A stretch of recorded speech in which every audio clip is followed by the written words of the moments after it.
Musical influence growing up would be Dipset, Cameron, Jim Jones, Jadakiss, Fabulous, Missy Elliott, Ludacris. People from the Bronx, Remy for sure. Remy especially. Just her being a dark-skinned female flourishing in the music industry. Her being from the Bronx always made me feel like, okay, I could do this too. I like it. It's always good to have that representation of someone or something that looks like you and the feels and the stuff that you want to like pursue in your life. So I feel like those are definitely those people that shape my sound in hip hop. When people comment or have their opinions and say things like, this is the female rap that we want, I feel really good about it. I don't know. I think it's because like where female rap was before and where it is now, it's like completely different because again, music evolves. But I think when people say things like that, it's because they're just used to one sound. I genuinely feel like there's room for everyone. I don't really pay too much attention to what everybody else is doing. I just focus on myself. But I think when people say things like that, it's because they're used to a certain sound.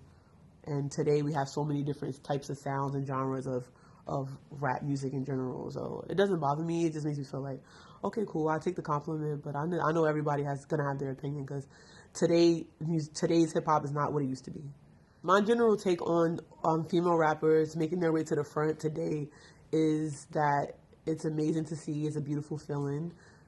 Females run the world, and it's been so male dominated for so long, and it just feels good because we're getting so many different vibes and so many different types of females coming out today from all over, and that's what we need. That's what hip hop needs. Hip hop evolves, like I said before. We need revolution, like every time. Like we need all of that. My motivation and grind comes from the passion that I have for music. It's been so many times where I decided to take breaks or just stop, and for some reason something always draws me back in. It's genuinely something that I can do in my sleep, and it doesn't feel like a job for me. It literally feels like a hobby, a chore. Like it doesn't feel like anything that I'll ever be tired of doing. I feel like I've come from a place where I always was super unique and I always had to like figure things out on my own, and this journey has taught me to just stay focused and make sure that I can get myself in a position where I never have to like ask for people for things again, where I can just take care of myself, take care of my family. So that's where some of the motivation comes from for sure. Just being able to like take care of myself and be able to fund my music career. I want to say some of the best moments in my career have been the studio session with Remy. I know I'm boasting about her right now, but it's really a full circle moment because I really grew up listening to her music, and to be sitting in the studio and have a record with her right now and just to be so close as I am with her right now is just truly amazing.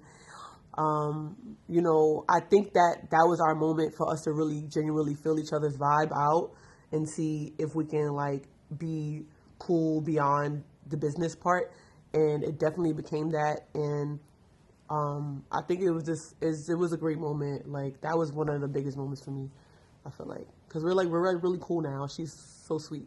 My creative process when it comes to being in the studio is